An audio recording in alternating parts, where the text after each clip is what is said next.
Good morning, everyone. My name is Jay Geller. I'm the Samuel Rosenthal Professor of Judaic Studies at Case Western Reserve University. And it's a pleasure to welcome you all to this panel. This morning we have three interesting and diverse papers that do relate to each other, the thread of leadership and community change. The first speaker will be David C. Hammack, who will be speaking on Jewish philanthropy in Cleveland. David C. Hammack is the Hiram C. Hayden Professor of History at Case Western Reserve University. He's written extensively on the history of America's civil society and the nonprofit sector, and on the history of cities, the built environment, and education. His most recent books include A Versatile American Institution, it's a history of philanthropic institutions, and American Foundations. These are both with his collaborator, Helmut Anheier, and Globalization, Philanthropy, and Civil Society, Projecting Institutional Logics Abroad. His book, Power and Society, Greater New York at the Turn of the Century, was nominated for a Pulitzer Prize, and his book, Making the Nonprofit Sector in the United States, a reader, has been adopted in many courses. His paper will be followed by Mary McCune, speaking on Jewish women's organized activism in the 20th century. Mary McCune is associate professor at the State University of New York, Oswego. Her areas of specialization are American and European women's history, United States immigration history, and ethnic history. She's the author of The Whole Wide World Without Limits: International Relief, Gender Politics, and American Jewish Women, 1893 to 1930. She's also published in the Journal of American Ethnic History. Our final speaker on the panel will be Rachel Gordon, speaking on Towards a Theory of Religion and Assimilation, Suburban Temples Founding in Cleveland, Ohio. Rachel was recently the Ray D. Wolf Postdoctoral Fellow at the University of Toronto and is currently advisor to the undergraduate program in American Studies at the University of Toronto. She also teaches Jewish Studies at York University in Toronto. Her teaching and research focuses on 20th century American Jewish religion and culture. This fall, she will be scholar in residence at the Hadassah Brandeis Institute at Brandeis University, and her book, How Judaism Became an American Religion, is under contract with Harvard University Press. So I'd now like to call forward our first speaker, David Hammack.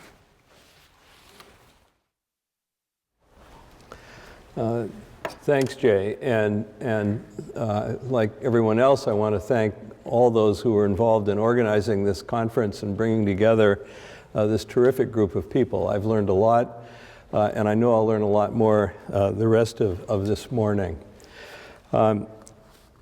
The topic of Jewish philanthropy in Cleveland is, by definition, an impossible topic. It's because it raises the question, what is philanthropy? And not only are there many opinions on that, there's also no agreement on what the boundaries of the subject are. If we focus only on Jewish institutions and causes, in looking at Jewish philanthropy, then we miss the important roles Jews and Jewish donors have made in giving to the community at large.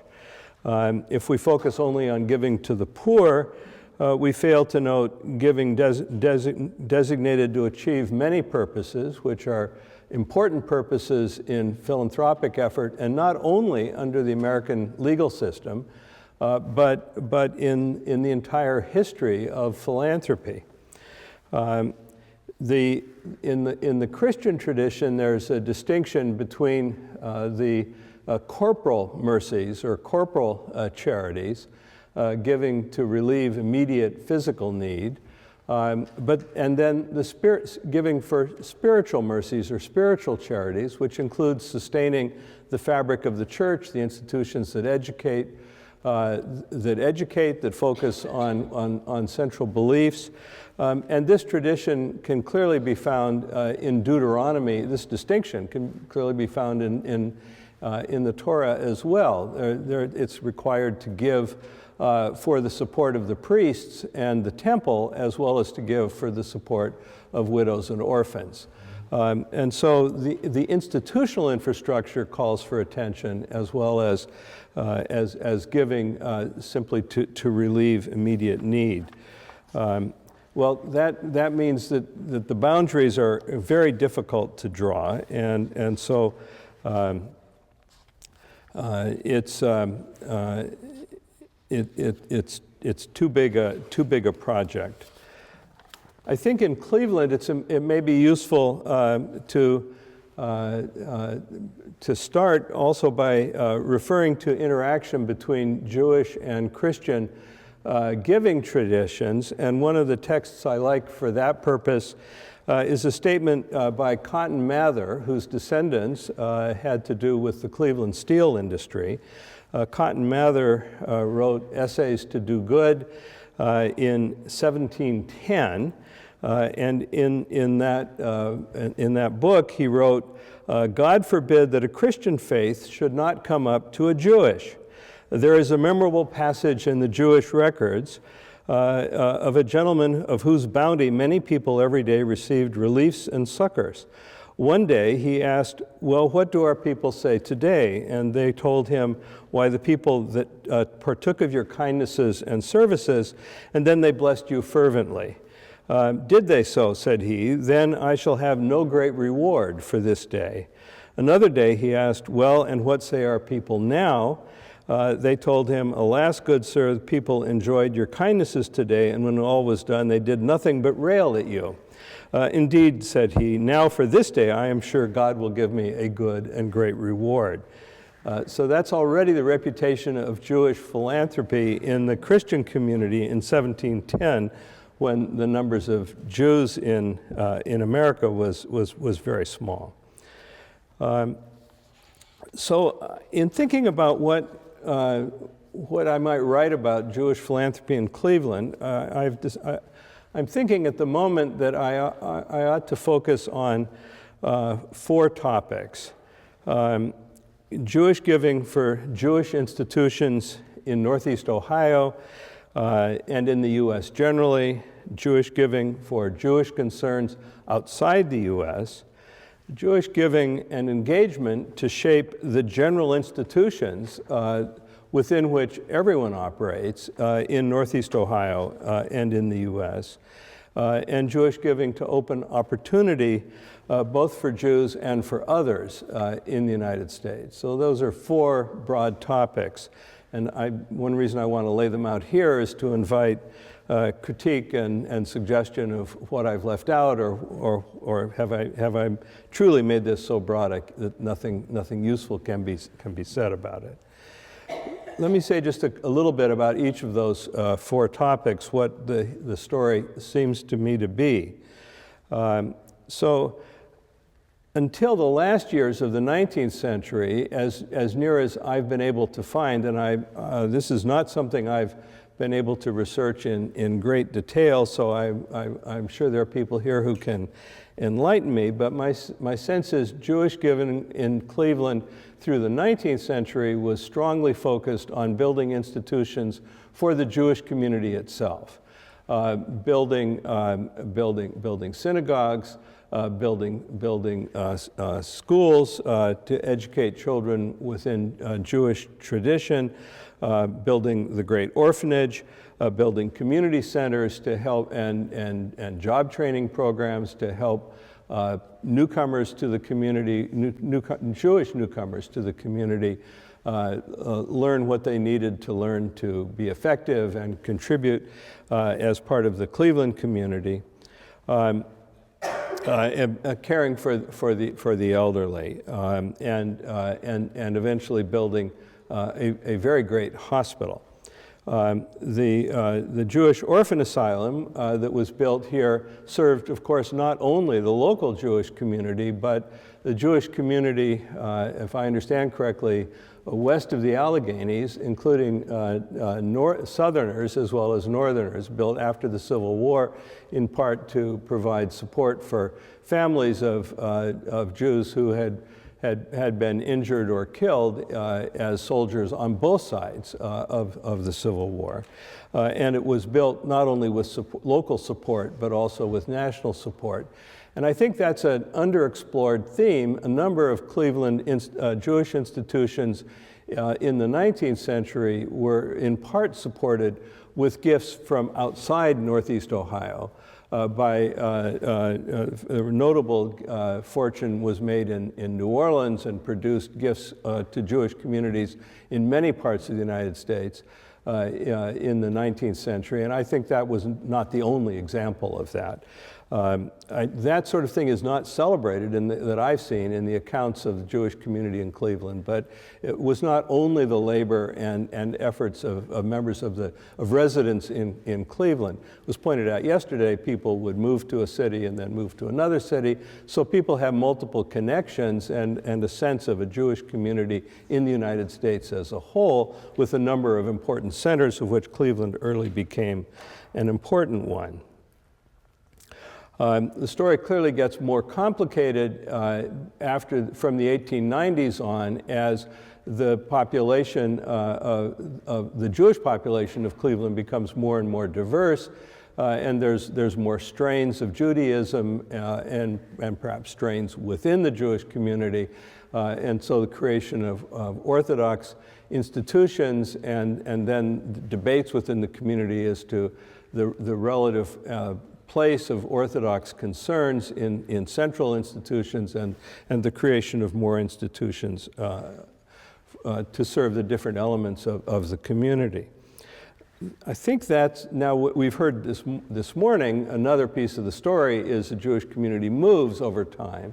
And so, but the institutions are already created, then their physical structures and their programs have to be adjusted as the community moves. So that's probably another piece of that story. Some historians of Jewish philanthropy put a good deal of emphasis on changes in the organization, the methods, and the messages of organized Jewish fundraising. I haven't focused on that because I've been particularly interested in the results, in the institutions that were built, in the practices that were promoted and sustained. So one question I would be glad to be advised on is that, am I right to make that emphasis and to downplay the history of fundraising techniques and fundraising organization? And that's a whole subject, and there's a lot of literature on it. I'm going to have to draw the line somewhere, and my inclination is to put that aside. Second topic is Jewish giving for Jewish concerns outside the U.S. And that could be a very large essay in itself, and this is something I probably need to do more research on. It's clear that the Jewish community in Cleveland has been engaged internationally. The extent to which the Jewish community in Cleveland responded to the challenges created by the pogroms in Russia in the 1880s and the displacement that began at that point is something I don't know whether anybody has studied. I don't know how substantial that was. There's then the whole question, and we heard some interesting stories yesterday about Jewish educational institutions helping develop Hebrew as a language of practical use and having an influence in Israel from the learning of Hebrew that was developed in Cleveland with support from the Cleveland Jewish community. So there's more than one way to have supported the Zionist cause, and clearly in Cleveland there were multiple ways of doing that before the creation of Israel. Then there's the question of what are the separate subjects? Is it all one subject, or are there half a dozen turning points in the relation between a Jewish community in the United States and the development of Israel, and the situation of Jews in other places, in North Africa, in the Middle East, in Russia, in Ethiopia? There were clearly Cleveland engagement in the last 50 years with all of those kinds of concerns, and Cleveland engagement in the 30s and 40s with the displacement from Europe in the consequence of the Holocaust. Again, that's a topic not for a few paragraphs in one article, but probably for a library of books. So that's the second topic. Maybe I want to say something a little more substantial about my third topic, Jewish giving to shape general institutions in the U.S., in Northeast Ohio in the U.S. I think this is a topic worth emphasizing. It's one that comes out of work that I've done, and I'm inclined to emphasize this. It's a topic both about building Jewish space for Jewish institutions in the United States, helping create a legal, institutional, and political framework accepting of Jewish institutions, and to do that in part transforming the American general set of institutional arrangements, legal arrangements, political understandings, in the direction of what in the middle of the 20th century was called pluralism. I think there was a Jewish role in helping to shape that movement. And I think Cleveland was an important, clearly not the only place where that happened, but an important place. And one story that I've told in other contexts, but I think is key here, is the story of the Catholic bishop of Cleveland going to Samuel Mather, then head of Republic Steel. The Mathers at one point controlled all the ore shipping on the Great Lakes and the Mesabi Range and Upper Peninsula of Michigan, and much involvement through the North American Coal Company with Appalachian Coal. And with the Hannas had built Republic Steel. I mean, this is big scale business. And the bishop went to Sam Mather and said, you know, you guys have built this incredible industry that employs all these people who've come here from Poland, and they've come here from Hungary, and they've come here from Slovenia, and it's wonderful, and they're all my parishioners. And the thing is, when they get sick and they go to the hospital, the priest can't visit them because it's a Protestant hospital. And when they need to learn English, they go to English as a second language class, and it's taught by the wife of the Baptist minister, and she tries to convert them. And it's hard. They've got family troubles. They've come from all this distance. They're trying to reassociate with their spouse after being apart for years. The kids have grown up, didn't know their father. Now it's difficult.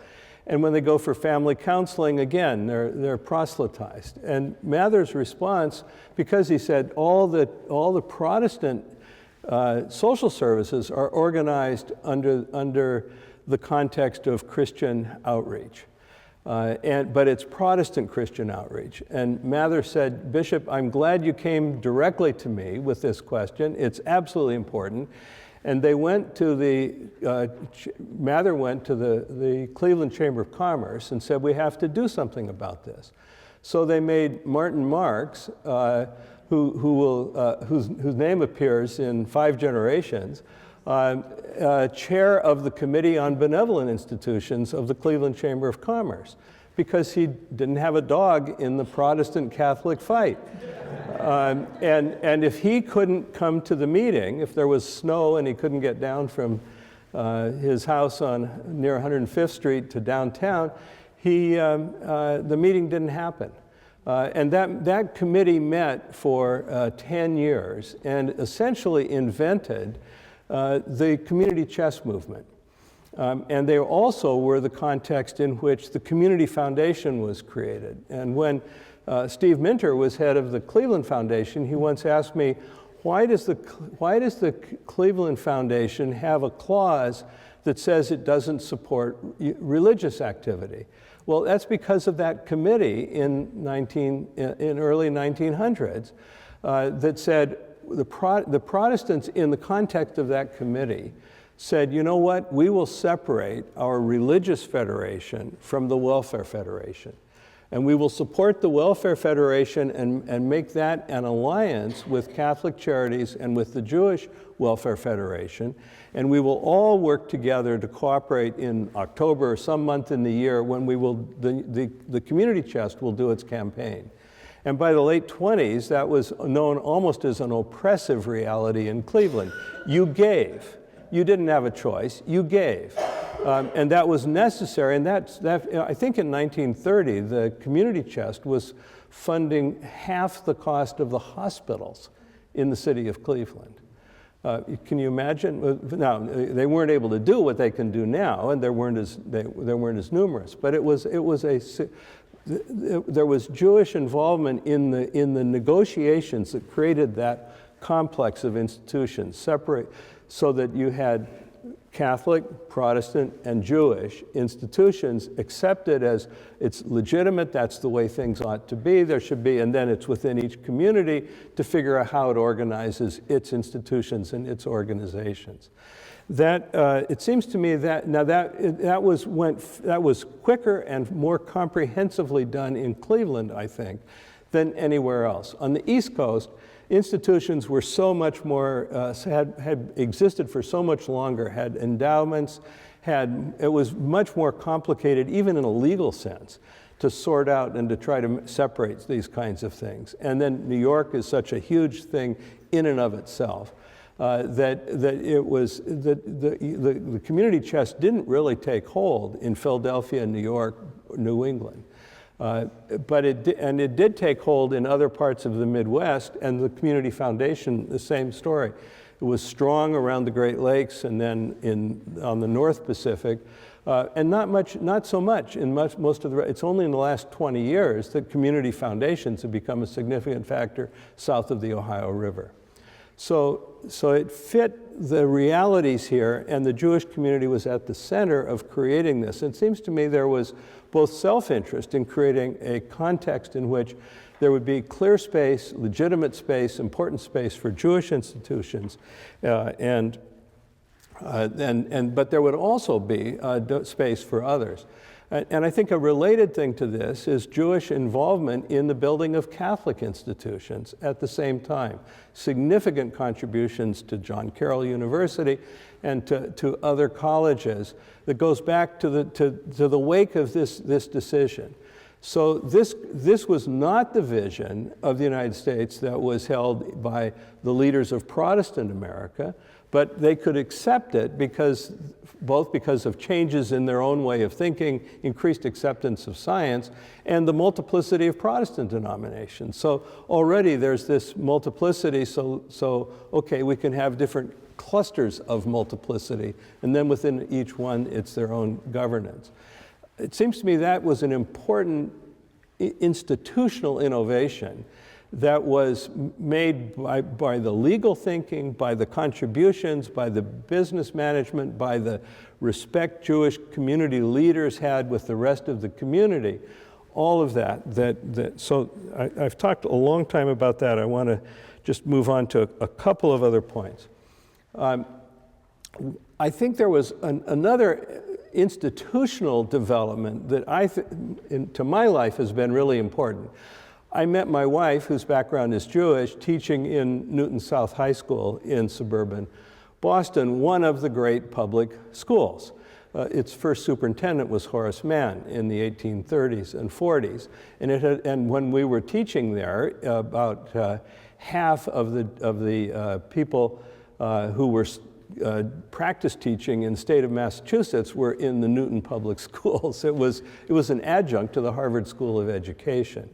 And what we noticed, my background was sort of Presbyterian, her background was Jewish, and we noticed, and she'd grown up in Teaneck, New Jersey, and there was this list of schools that was high-achieving, high-quality schools, and what we noticed was, in every one of them, Shaker Heights, on the North Shore of Chicago, you had a large Jewish population of professionals mostly, and a large Protestant population, both of whom were supporting public schools, both of whom were emphasizing achievement and excellence. There was something like that going on in the big city high schools as well. New York City had excellent public schools. Cleveland had, I think, excellent public schools for a long time when it had a very large Jewish population in those schools. And it was not only, that was a consequence of the demands of the parents, of the way in which the parents had oriented the children. It was a consequence of political pressure, of willingness to pay taxes to support schools. Shaker still prides itself, you don't lose a tax bill for the schools in Shaker Heights, even today. And then also the teachers were strongly recruited out of the Jewish population for the public schools. That continued for a very long time. It raises a question as to whether that will continue as we're moving into charter schools and day schools, and so there's a whole nother, but I think there's a period in which, and I think the same is true of public libraries. I heard reference to the Lee Road Public Library, an important institution. The City of Cleveland Public Library is amazing.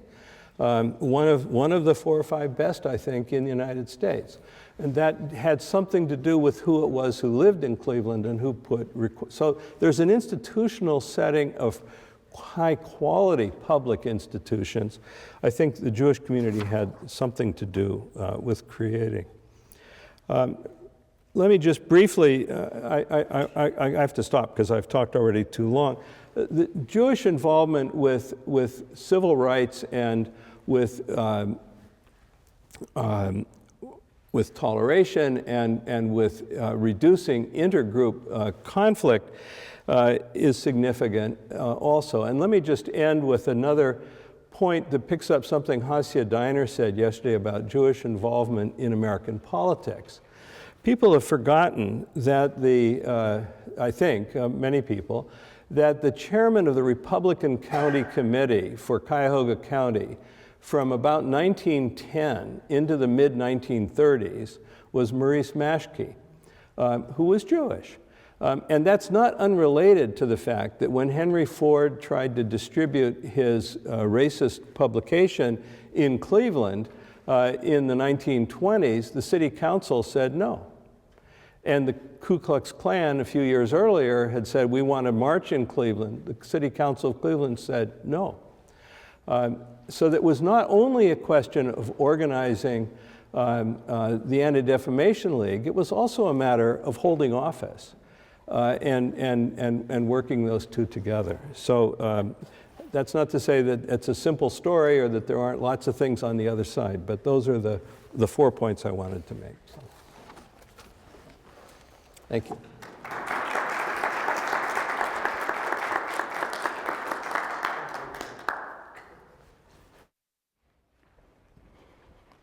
Hello. Thank you all for coming. And again, thanks to the sponsors of the conference for inviting me. I'm at the very early stages of thinking about my project, so I'm really looking forward to drawing on the collective wisdom and history and knowledge of the Cleveland community to help me in my further thinking about the topic.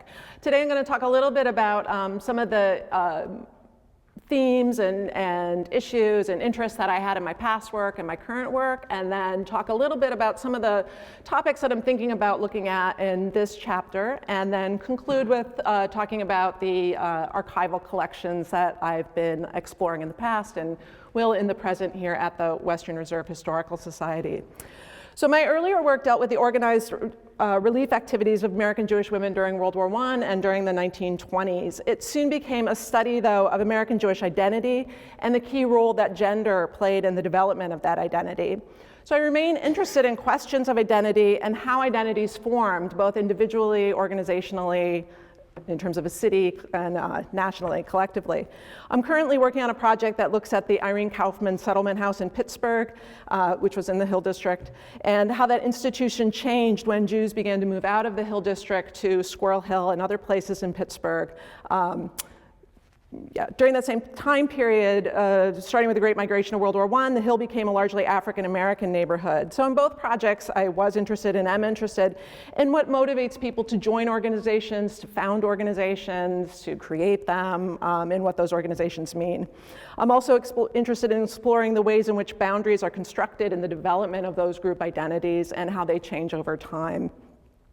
So in my book, I looked, like I said, at the overseas relief activities of 3 national Jewish organizations, Hadassah, National Council of Jewish Women, and Workmen's Circle, focusing specifically on women's activism in the Workmen's Circle. So, very different kind of identities there. The work explored how organizational ethos and structure influenced how women felt they should go about aiding those devastated by the war overseas. I was particularly interested in how the First World War shaped and reshaped American Jewish identity. This war created among Jews a clear and abiding sense that they were connected to Jews throughout the world, and given their privileged position in the United States, that it was incumbent upon them to come to the aid of their brethren, as they were often called, even in these women's organization publications, around the world. Despite this, there were divisions among American Jews regarding what was the best means by which to help their fellow Jews, even as there was this growing cooperation. One particular area of interest in the book was the group's differing positions on the issues of Zionism. And during the period I was looking at, Hadassah was obviously pro-Zionism, the council was what they called non-Zionist, and the Workmen's Circle was more interested in working towards, obviously, recreating Jewish life in Eastern Europe. So despite these political differences, I found that women in all 3 organizations conceptualized gender in rather similar ways, and that was really interesting to me as a women's historian. I also found that they struggled to carve out an equal place for themselves in their respective activist enclaves, and the enclaves was in there even before I heard the talk yesterday.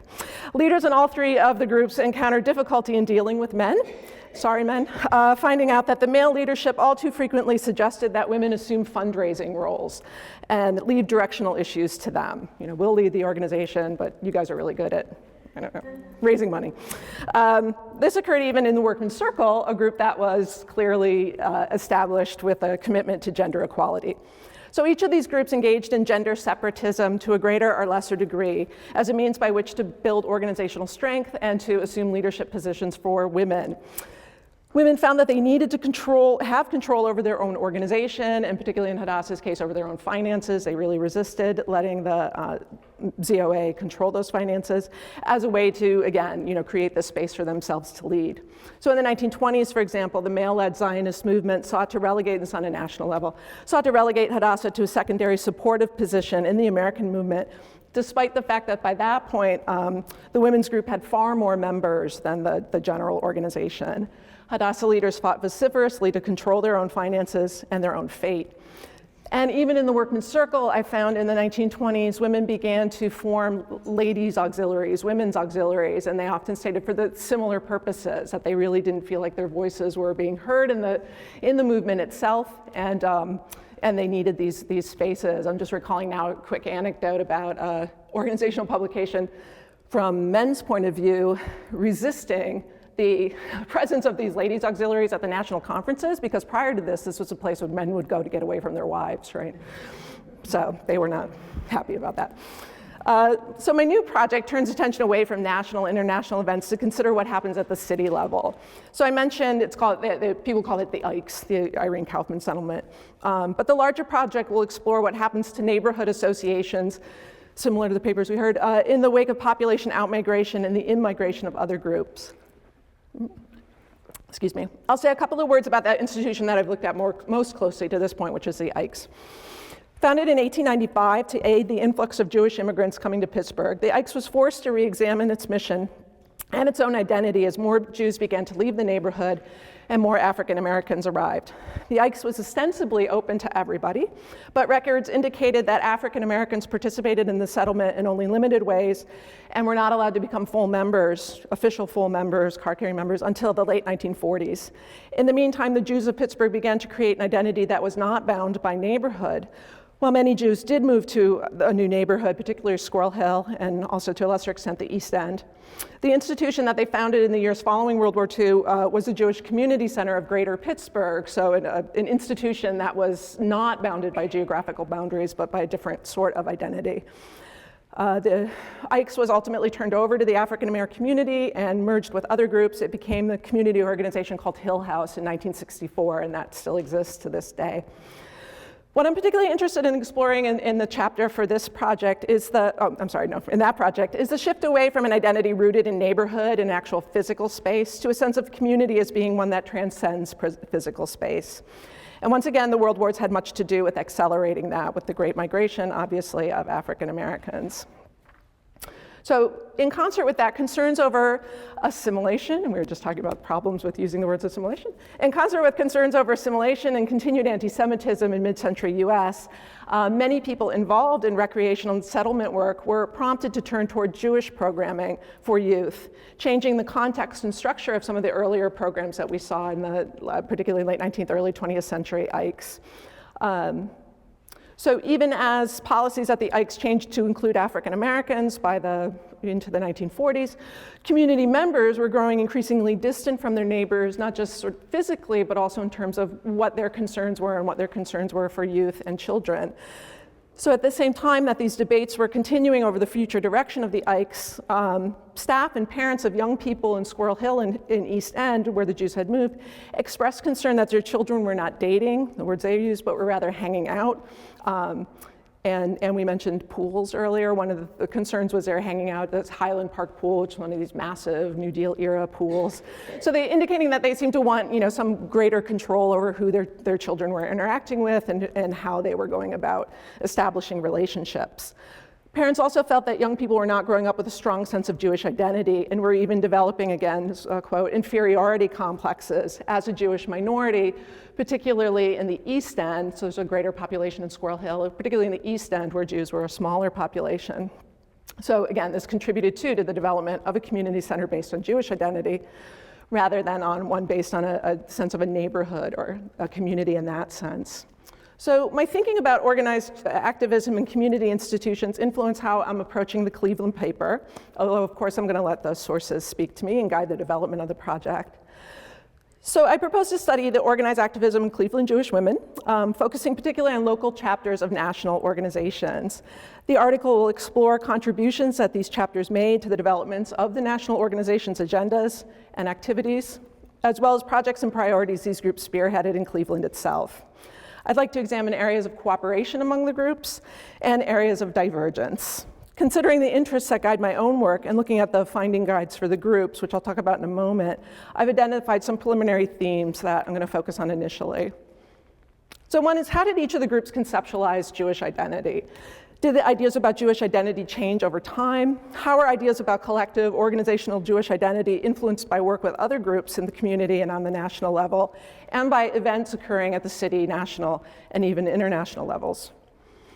As a women's historian, again, I'm particularly interested in why members of the groups felt the need to form and join and maintain women's organizations specifically. So what were their thoughts about gender? And again, how did that change over time? Did they work together with other women's organizations in the community? Did membership overlap? What sorts of activities did they engage in individually and in alliance? And where did they diverge, as I said? What was the relationship of women to men in the community? Will we find evidence of this kind of separatism as an organizational strategy in the Cleveland area? Which I think we will. Several of the finding guides,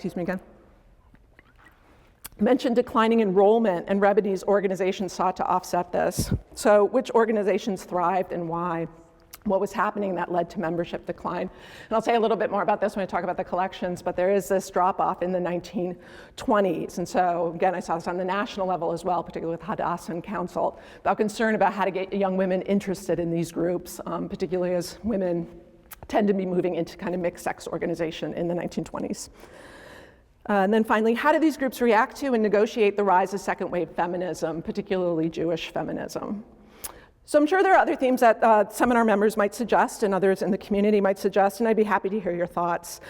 And one of the initial issues that I'm confronting, and maybe people can give me some feedback or thoughts about how to handle this, is setting up a time frame for the article. So we were talking earlier about the progressive era. I tend to be more interested in mid-century, so I'm thinking about that. And also given the relative strengths of the different collections in the archives, how to kind of negotiate that in constructing the project.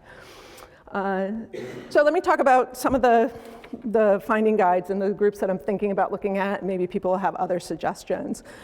So given the national prominence in my own earlier work, the two that I'm definitely going to start with are the Cleveland chapter of Hadassah, the Women's Zionist Organization, which was one of the first chapters. And that's interesting, again, that all of these groups, Cleveland had one of the first chapters of all of these national organizations, except for maybe one or two. So it was one of the first chapters in the US. The Cleveland chapter had quite a large membership, especially during the 1920s, as I noted, when membership in the general Zionist movement was declining. The Western Reserve collection seems particularly strong in the mid part of the 20th century. And so again, one of the issues that intrigues me is how the groups go about building this interest among younger women. And if they actually do, I've heard sort of anecdotally a lot of people saying, well, my grandmother enrolled me in Hadassah, and I had the card, but I was never really in Hadassah. So again, what does that mean organizationally in terms of identification? Let's see. So this notion that the collection's strong in mid-century and later in the century is interesting to me because, again, I'm interested in how the rise of the feminist movement influences or doesn't influence these women's organizations. So collections within the archives that deal with Hadassah or have Hadassah members are Rachel Landy of Cleveland, a nurse who went to Palestine, along with another nurse to set up a nursing center in Jerusalem, Rebecca Aronson Brickner, and Celia Auerbach. So the second group then, so starting with Hadassah and then obviously the council. Cleveland was also the site of one of the earliest sections of the council, founded by Bob's grandfather, Moses Grease, and who led it until 1897. The material in this collection covers similar years to Hadassah, although ending in the early 1980s, where Hadassah continues past that time. So comparing the two organizations will enable me to explore how each conceptualized female Jewish identity, particularly in the light of the founding of the State of Israel. So my book ended in 1930 when council was still not taking an official position on Israel. So I'd like to see how that changes over time and what that does to the relationship between the two women's organizations. So I'd like to look at whether membership in these groups, again, overlapped in the city and if they overlapped in later years in particular. I'll examine works that the groups engaged in and when, if at all, they collaborated. Individuals associated with the council in Cleveland include Isabel Brown and Ruth Weiner Einstein. And then just briefly, some other groups that I'm thinking about looking at that are in the archives include the B'nai B'rith women, which became Jewish Women's International in 1995. The Cleveland section was founded in 1933, although the group began at the turn of the 20th century. This is an interesting group because for the project, since nationally it began as an auxiliary and achieved independence in 1963, again, at the beginning of that cusp of second wave feminism. Many issues seem to overlap with those of the council that the council was engaged in, and likely membership, such as Isabel Brown, also overlapped. The finding guides note that the membership declined in the late 1970s and early 1980s, again, which would allow me to explore this intersection between organized activism and feminist activism. A couple other groups are Pioneer Women, which came Na'amat, USA, Cleveland Council, founded in 1926, a year after the National was founded. The Cleveland Council was broken down into chapters, and the Western Reserve has some records from chapter 2. That collection's quite small, but does contain some minutes from the earlier period and some bulletins from the 40s through the 70s. Let's see, the Western Reserve also has Pioneer Women leader Sarah Allen Halpern's records, although these also seem a little scanty. In 1985, Pioneer Women became Na'amat USA, and the materials in this collection range from the 50s prior to the name change through the 2000s. So I'm going to skip. There's some other organizations as well, and maybe people will suggest some. So just to wrap up, I'd like to reiterate the two major challenges that I face and really welcome people's input and thoughts about how to handle that, or maybe what other places to look for sources, et cetera. So one is how to define the project, which groups to include. All of these groups that I found, including some I didn't mention, should I limit them in some ways? As I said, I think should I conclude the groups I didn't talk about were women's organization and work within the JCC and within the Federation. Should I include that rather than thinking about just specifically women's groups, et cetera? And then just to wrap up here, that again, the time span under study, in that the different collections are strong in different time periods. and some of the groups seem less complete than others. So if anybody has thoughts about contacts or contacting people existing within the community today, I'd be interested to hear about that as well. So thank you very much.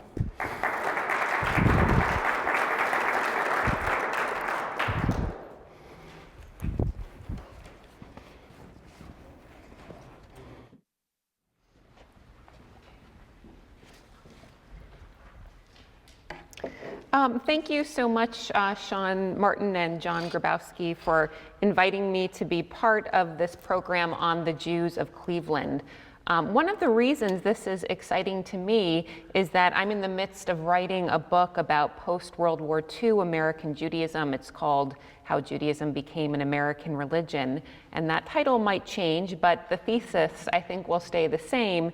And it is that the mid-20th century was the period when Judaism became one of the country's three major religions, alongside Protestantism and Catholicism.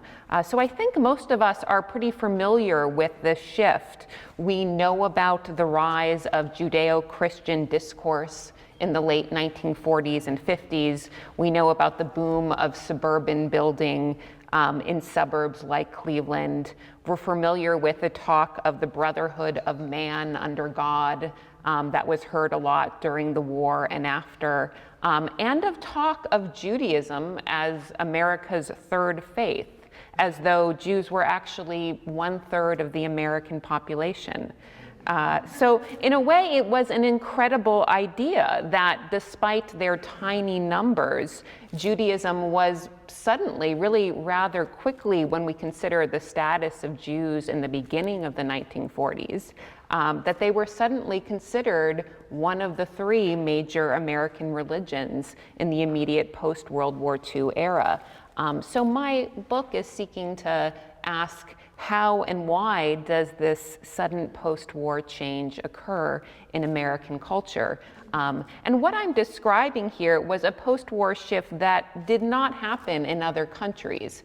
So that after World War II, what it meant to be a good Englishman or a good Frenchman, and I think we're feeling this especially today with news about anti-Semitism in America, what it meant to be this good liberal Frenchman, for instance, did not hinge on how one treated the Jew. And in a way, I'm arguing that right after World War II, surprisingly, the good liberal American is somewhat defined by how he regards this much marginalized group of Jews. For instance, for the past year and a half, I've been teaching at the University of Toronto in Canada. And this is the country that is most like the US and yet still quite culturally distinct, I've found. So when I've talked to my colleagues there or Canadian Jews about this book I'm working on and its thesis, they have said, that's very interesting and that did not happen here. And I feel that difference in Jew status even in Canada.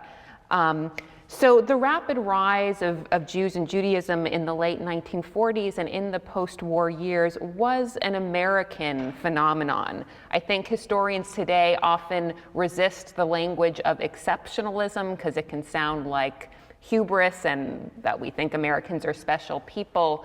I'm not using exceptionalism in that way, and yet I think what happened for Jews in America after World War II was pretty exceptional, and I think it's hard to be a Jewish historian and not be sensitive to that.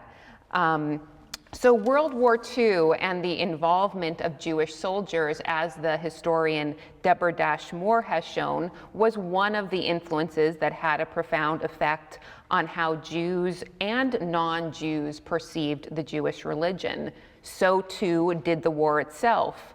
My book looks at the debate between 1939 and 1941 among Americans about whether the country should enter the war. And in many ways, I'm arguing this was a nationwide conversation about the meaning of America and its citizens. So a vision of what kind of country do we want to be after this war, whether we were in it or not. Was an American someone who intervened with atrocities abroad, or someone who remained isolated from world war in order to preserve Christian civilization at home? How did an American respond to bigotry, no matter where it occurred in the world? So these are some of the questions that I see percolating in that great debate over whether to intervene in World War II before Pearl Harbor happened. So I heard echoes of these kinds of questions actually last week as Americans responded to Bibi Netanyahu's remarks about Arab voters coming to vote in the Israeli elections, and he had this sentence about coming to vote in droves. Based on what I heard in the news and social media, that remark sounded like bigotry to many Americans. And in many ways, I see World War II as providing, and I should say to not all Americans, but I did hear this perspective out there. In many ways, World War II provided a template for how Americans would respond to what they perceived as unacceptable or intolerant, and therefore un-American bigotry, even when it was happening in other countries. Another question that the war posed even before America's entry was, were Jewish lives worth putting American white Christian soldiers' lives at risk in order to save? Although this was not part of the explicit debate, usually, around whether America should enter the war, I argue it was not far beneath the surface of this conversation, and that President Roosevelt, pragmatic politician that he was, often felt the need to all but make the case to late 1930s Americans that they would not be entering the war to save Jews. So although Jewish leaders, the Roosevelt administration, and interfaith sympathizers worked hard to keep Jews and anti-Semitism from being the centerpiece of this debate over American entry into the war, and the fear here was that by invoking Jewish suffering, that would only incite further anti-Semitism in America, they could nonetheless not always keep Jews out of the limelight as news filtered into America. And by the end of the war and over time, Jews had become central to the war's meaning for Americans.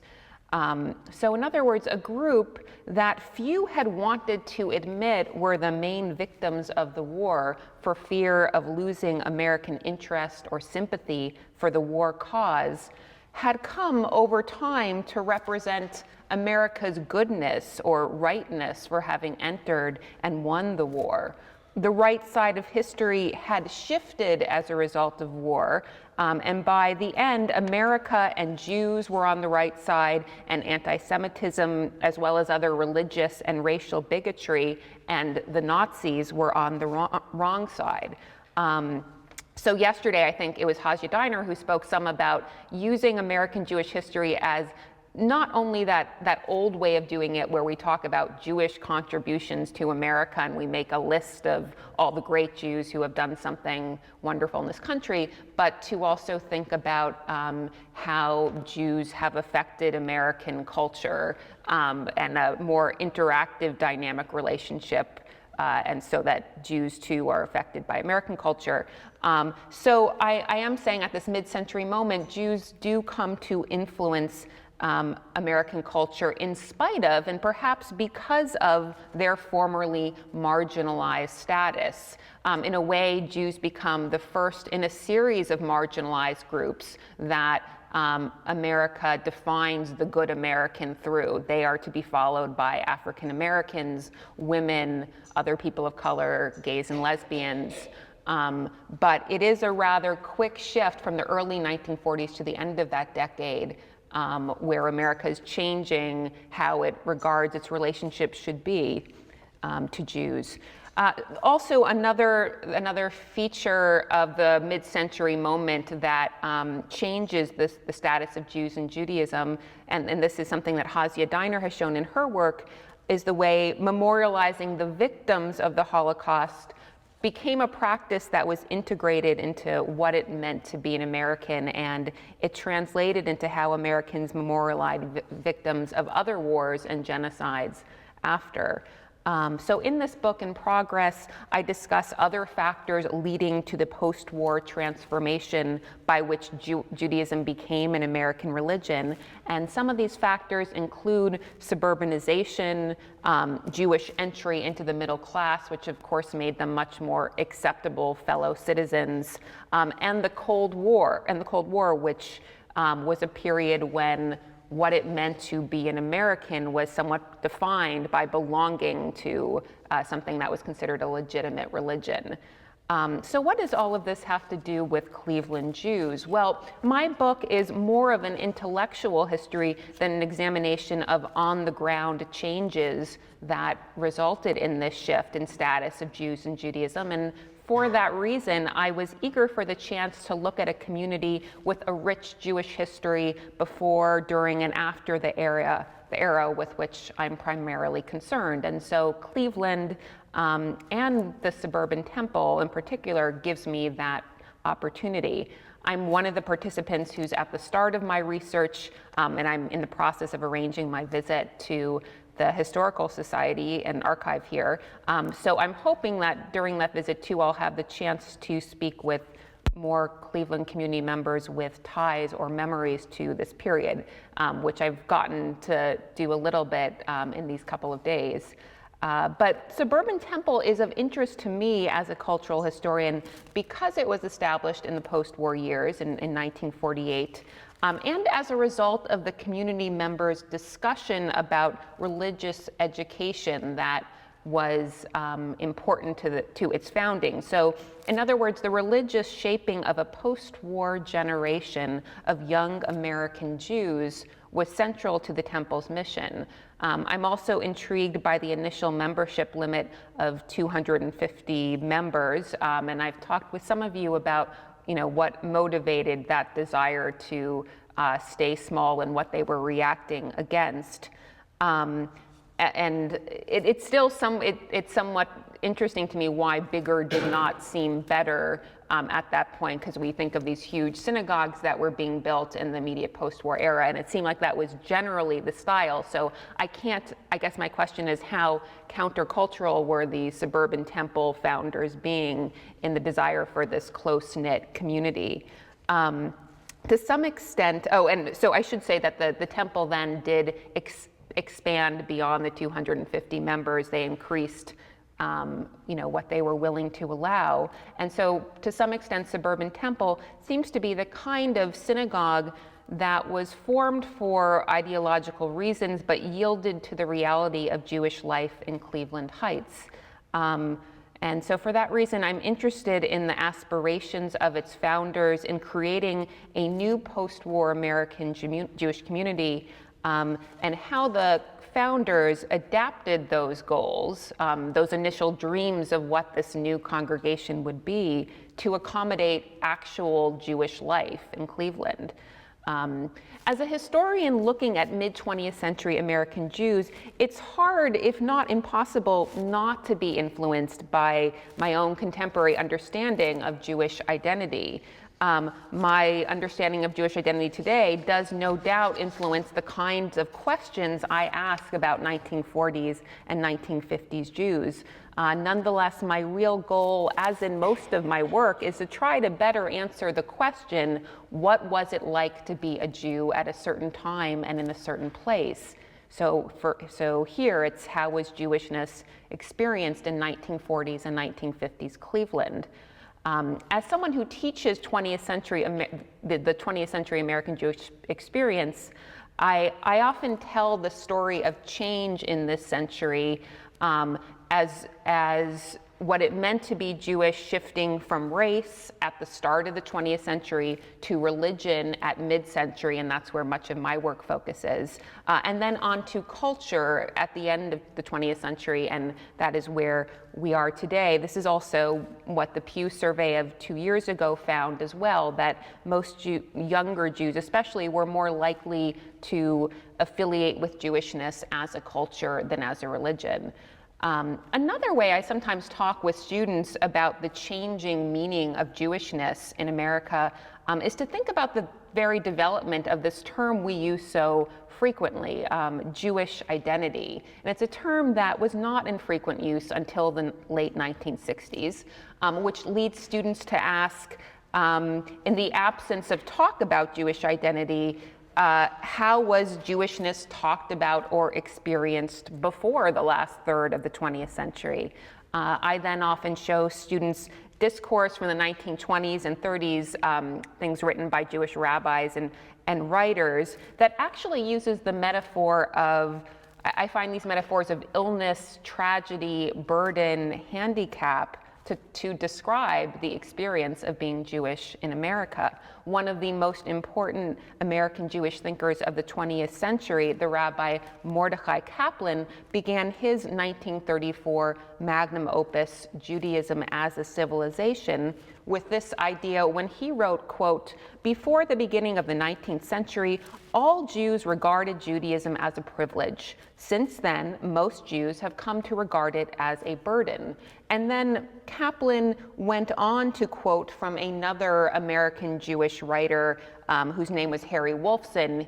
Harry Wolfson had actually been educated and then taught at Harvard, so a pretty fortunate Jew in certain ways. And yet Wolfson wrote a pamphlet that was distributed to American Jewish college students with a very telling title of Escaping Judaism.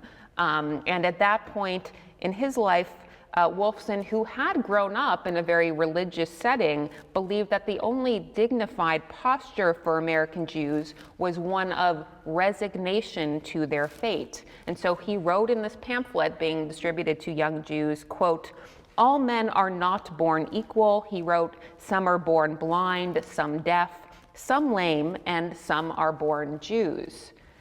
So that gives us some idea, I think, of the way 1920s anti-Semitism influenced the experience of being Jewish in America. So I've discussed some of the ways I think about this changing experience of being Jewish in America. The same fact that you were born a Jew is described and obviously felt in very different ways in the 20th century. And my book is saying it's at mid-century that we have this watershed moment that makes way for the formation of this idea of Jewish identity, that it might be something you proudly assert or choose to downplay or reject. But we do see a lot of change between the first and half 20th century. But one particularly rich angle from which to get at this question of what was it like to be a Jew at mid-century is to look at Jews who were starting communities or organizations. With a clean slate, what were Jews hoping to create in a new Jewish community? So part of what I want to uncover then in my examination of Suburban Temple's founding is the sensibility surrounding the founding of this new congregation in the mid-20th century. And let me explain a little bit what I mean by drawing some parallels to contemporary examples. So I see myself as part of a generation of Jews that has been in the practice of starting new Jewish communities or organizations, except in my generation they're often called minions, or sometimes they use the Hebrew word chavurah, which was more commonly used a generation ago. But my peers who have been involved in founding these groups often use specific language to describe their goals and vision. Language such as the words inclusive, egalitarian, halachic, which means following Jewish law, or having kavanah, a Hebrew word which means intention. Or they will say, I hear this a lot, that there's real davening going on in this minyan. So this language, I find, is used as much to describe what the group is as what it is not. When a prayer group today, when a Jewish prayer group today describes themselves on their website as, quote, having kavanah, I feel, and I'm curious if you also feel this way, that they are often implicitly comparing themselves to other congregations, likely the congregations they grew up in or visited in their youth, where they feel such feeling was lacking. So for instance, a congregation, this is a minion that formed in 2006 by some of my peers on the Upper West Side in Manhattan, describes itself this way on their website, quote, Mechon Hadar is an educational institution that empowers Jews to create and sustain vibrant, practicing, egalitarian communities of Torah learning, prayer, and service. And here's another description from the website of a group that meets in downtown Toronto, where I now live, and was founded by some Americans I know. It says, quote, Makom is a joyous grassroots downtown community building traditional and progressive Jewish life in Toronto. We are creating an inclusive and diverse space committed to Jewish learning, arts, and culture, spirited prayer and ritual, and social and environmental activism. And then here's another from a minion in Washington, D.C., where some of my friends have attended prayers.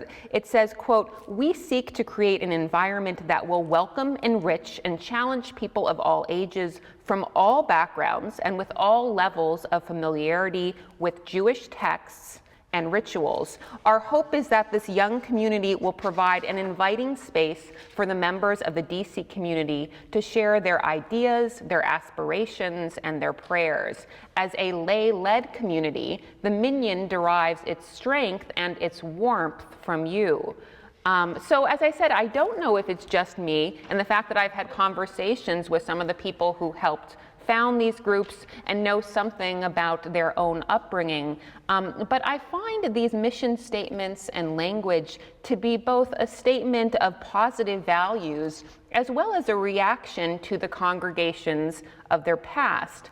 If not all, at least some of the attributes described in these statements seem to refer to absences or lackings in other congregations. When they mention the warmth they want in a congregation, there is the possibility, I think, if not the likelihood, that these founders had both the positive experience of some warm Jewish community at some point in their life, but perhaps also were part of congregations that they decided were cold. And when they describe the use of, quote, Jewish texts and rituals that they are seeking to have in their community, I'm willing to bet that these founders at some point in their lives were in communities where nobody talked about something called Jewish texts and ritual, and that they then came to be part of communities that emphasized these things, and these individuals found this to be a more positive experience. So far from feeling like pro forma statements, then, these mission statements contain, I think, the rich histories of founding members' hopes and dreams and felt needs for the future of their community, and traces of their past about what they have experienced and rejected and want to create in new Jewish communities. So it's with that in mind that I come to this investigation of Suburban Temple. And Hasia Diner was reminding us yesterday that we should be mindful of the reasons we are studying something now. So what is it about today that makes me ask the questions I do of something in the past? So it's my sense that I come to this project about Suburban Temple partly out of my interest in the mid-century and my conviction that this was an important time. The fact that I am writing a history that I hope offers something of a revisionist history of the mid-20th century, in that we who are interested in Jewish history often think of the mid-20th century as a time of destruction and loss and tragedy, which of course it was. But I think we have not looked enough at the ways it was also a period of opportunity and creation, and the exciting possibility of new communities in a very different landscape for American Judaism. So the other thing I'm aware of coming to this examination of suburban temple with is being part of this generation where there's been some style or trend of starting smaller Jewish communities. So in looking into suburban temple, I see something of that having gone on in the mid-20th century, but I'm sure the sensibility must have been much different, and I'm curious about what kind of motivations or dreams inspired them. I spoke some with a couple of Clevelanders who were either part of suburban temple or whose parents were. I think Flossie Mitchell was here yesterday, and we chatted, and Bob Grease and I chatted. And I think I was trying to grill them both a little bit about what their parents were thinking about. And I guess I'm cognizant too of this conversation we just had about the Harvey Pekar work, where Bob pointed out, this is not a figure who was actually that important at the time. So I think we scholars sometimes want to be conscious of what is it, why today is this something we value, when if you were to actually look at him in his time, the community might not have recognized him as that important. But I guess I'm just pointing out, I am looking at suburban temple at a time when I know the Jewish community values the creation of these smaller prayer groups. So the main questions I want to pose in this study are about the motivations of the synagogue's founders, and questions about to what extent a vision of Judaism as a religion, and remember this is something I'm saying is kind of growing at mid-century, and that is religion in the popular American sense of that category. So when Americans think of religion, they're often thinking of a private or spiritual realm that somehow transcends the mundane world of language and history. And I'm curious about how that very Protestant idea about religion might be operating for Cleveland's founders. Many of them seem to have been very assimilated Americans. Were they influenced by what was sort of a Protestant idea of religion? And so in that way, I'm asking, how did religion and assimilation interact to help form suburban temple? Because the truth is, if American Christians tend to think of religion as a nearly universal, private, and spiritual realm, for Jews and Jewish history, the category of religion often evokes a history of assimilation, of Jews trying to fit their tradition into a Protestant category.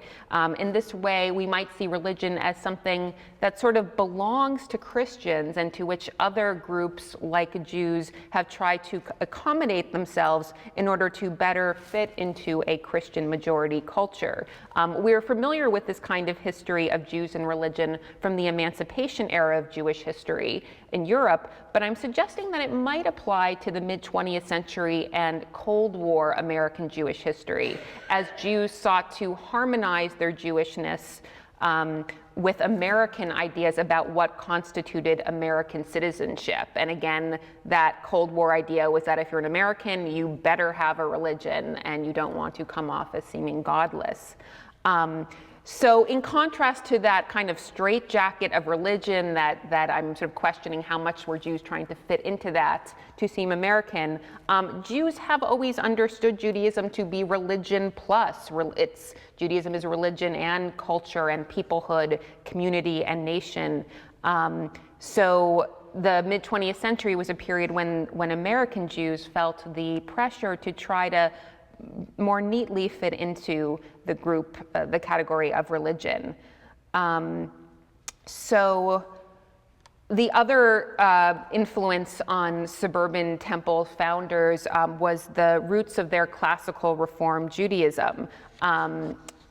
This was clearly motivating what kind of vision of Judaism these founders have, but I wanted to point out that after World War II, in the eyes of many American Jews, Reform Judaism was seen as the religion of German Jewry, the Judaism of those who believed that by more closely resembling Protestant majorities and elites, Jews could gain acceptance and ultimately perhaps acceptance of a more dignified form of Judaism.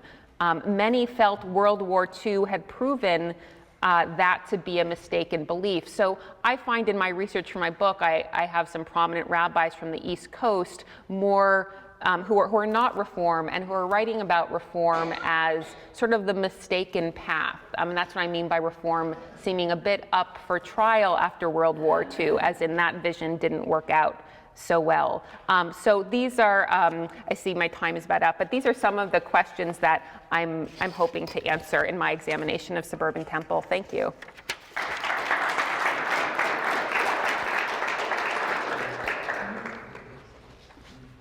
David?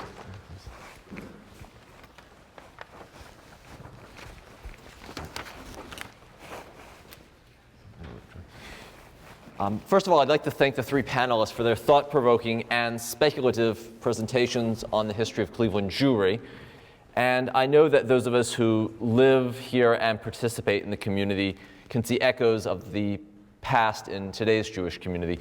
Before we commence with comments from the audience, I want to add a few comments. And these three papers present an interesting snapshot and raise important questions about transitions in Cleveland Jewish life, including changes temporally, geographically, in terms of personnel, and ideologically. I was fortunate enough to see versions of these three papers in advance of the presentations today, if not the exact versions given today. And I had some suggestions for the presenters as they go to revise their papers for their final versions that will go into print. And these are merely suggestions, so feel free to disregard them, of course. First of all, for David Hammack, the earlier version that he has sent to me drew largely on the theory of Arthur Gorin and looked at notions of Jewish philanthropy being overwhelmingly inwardly directed. And so I was wondering whether this practice of inward-looking philanthropy was a pattern brought to the New World by Jews whose whole society, figuratively speaking, had been Jewish, as Gorin seems to posit, or were Jews in America simply responding to the enormous and pressing tasks before them and their community in this land as more immigrants came and they faced new structures. It also makes me wonder about the differences in the various waves of Jewish immigrants to Cleveland. There were the Germans, then the Hungarians, then the Poles, then the Russians, then the Germans again. Did their notions of philanthropy differ? And I can see how their previous levels of integration into the general society might have impacted their charitable practices then in America. Of course, these did not take place in a vacuum, and they faced different historical circumstances as well. So, for example, was Jewish inward philanthropy in part a response to the exclusion Jews experienced, and can we see changes with the changes to the broader social context in the course of the 20th century? And then bringing the examination into more recent times, I wonder about the difference between the early 20th century and this era, literally this era in which we live, broadly construed, with an extremely strong Jewish federation as an overwhelming focal point of Jewish philanthropy. Finally, as an expert on the history of philanthropy and nonprofit organizations in New York City, what can we say comparing, you mentioned this in your talk, but what can we say comparing the situation in New York City and older communities with Cleveland and then with other Midwestern communities, say Minneapolis, Chicago, or moving further west? For Mary McCune, inspired by your Pittsburgh model, as you look at Cleveland, it might be worth examining the geographic and social split between Jews in Glenville and Jews in Kinsman. And I want to say I did write these comments before hearing the other papers this morning. So the different Jewish neighborhoods had very different Jewish characters, with splits between middle to upper middle class and working class, between the Germans and the Poles, between the Reform and the Orthodox. How did these differences manifest themselves regarding Jewish women's organizations, both in terms of the membership and then regarding the leadership practices? And then how were these divisions overcome, or not, with the move to the suburbs, namely Cleveland Heights and Shaker Heights? Giving the examination greater temporality, as far as your documents will allow, of course, were there differences over time, both within a single organization and then comparatively? And and it might be interesting to put any changes into the broader context of Jewish history and specifically Cleveland history. For Rachel Gordon, I think an important starting point for your speculation is to query, how did suburban consciously differentiate itself from other Reform congregations, even beyond the issue of Zionism, which seems to be the most salient one? Then with that as background, what did the leadership of suburban think of interfaith relations and the place of Jews in American and Cleveland society? And I wonder how suburban's ties to the non-Jewish communal and religious leadership differed from those by the temple, as it's colloquially known in Cleveland, just the temple, Tifereth Israel, another very, very prominent Reform congregation, or even conservative congregations, which also place value on ties to the non-Jewish world. And was suburban's move to the suburbs indicative of any certain stance, or was it merely a member of real estate, local politics, and Jewish demography?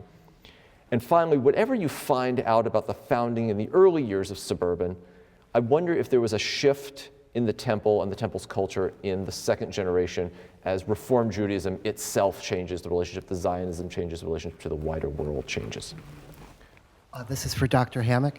I wondered if you would consider incorporating the City Club into your piece. There was significant Jewish involvement in the founding and the establishment of that. Thank you. I think we'll collect some questions and then have a group response. All the way in the back, please. I think this has been excellent. I think one of the things when you think about philanthropy to put in this a book is to include how the Jewish community of Cleveland has, through the Jewish Federation, been able to support the needs of those with special needs. From the early days of when Council House was put together to the day-to-day activities of various social service agencies, and in support of also of the elderly that are assisted by the Jewish community.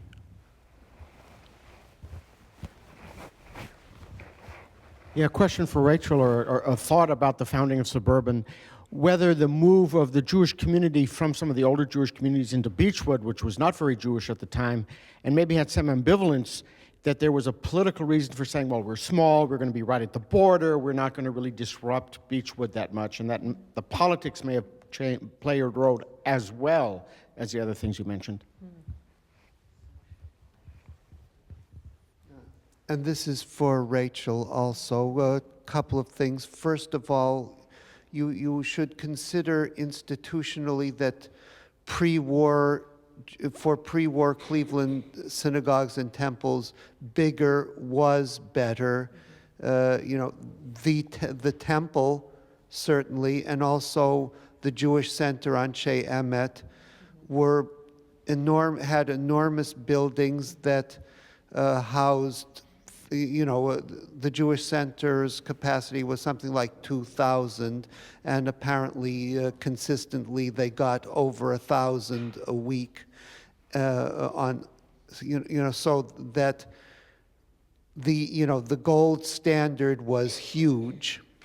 The other point is that the post-war period is where you see very clearly the sea change in American Reform Judaism from the classical Reform model, which is standard in the early decades of the 20th century. And of course, the Zionism issue is salient in this, so that by the 1940s, the American Council for Judaism is founded to kind of keep up classical Reform doctrine, particularly with regard to Zionism, but not exclusively. So there's this sea change involved. Okay, two final questions, Catherine, then Alan, and then we'll take the responses, please. Okay, I just wanted to say thank you for an incredibly wonderful panel, and to emphasize also in relationship to the previous panel, the importance of not just the larger generalizations about movements and demography and change, but also the the importance of individual voices, individual people, even contrarian or apparently minor figures, such as the women that you mentioned, and the founders of Chavurot and Minyanim that you mentioned, Rachel, and Harvey Pikar. I just want to put in a word for the minor contrarian voice is an important voice, even when we're looking at the bigger pictures. Sorry, that was more of a speech than I hesitate being the last word, but nevertheless, to Professor Hammack, I was particularly taken with your comment about Martin Marx. And thinking about it, I clearly recognize not only a tremendous commitment of financial capital to the community, to the Jewish community, and to the general community, but also social capital. And another approach, another way of thinking about it is the enormous commitment that our individual leaders have made over the years to both communities, and why that is. So why don't we start with David and just work our way down with responses to these comments and questions, please. I appreciate the suggestions, and I'd be glad to have others. I don't think I need to elaborate on that. Thank you. I concur, and thank you for your comments about listening to the other voices and also bringing out individual voices. I was reminded my dissertation advisor warned me over and over again when you do organizational histories to be careful not to forget that there are humans involved in the organizations. I agree with that. I guess, only to continue the conversation that Catherine's brought up, I guess I do find it, interesting why we value certain figures at certain times. It seems like one layer, of Samantha's presentation is why the popularity, because Pikar has received more popularity of late. So what is it about him, and probably about his outsiderness, that we value now that says much about our own culture? And because I do mid-century, and so much from that period is not so popular now or seen as sort of dated, and those are often precisely the sources that I find most helpful as a historian because of their datedness. So I'm aware of that. We tend to look where we want to look now, but being aware of that.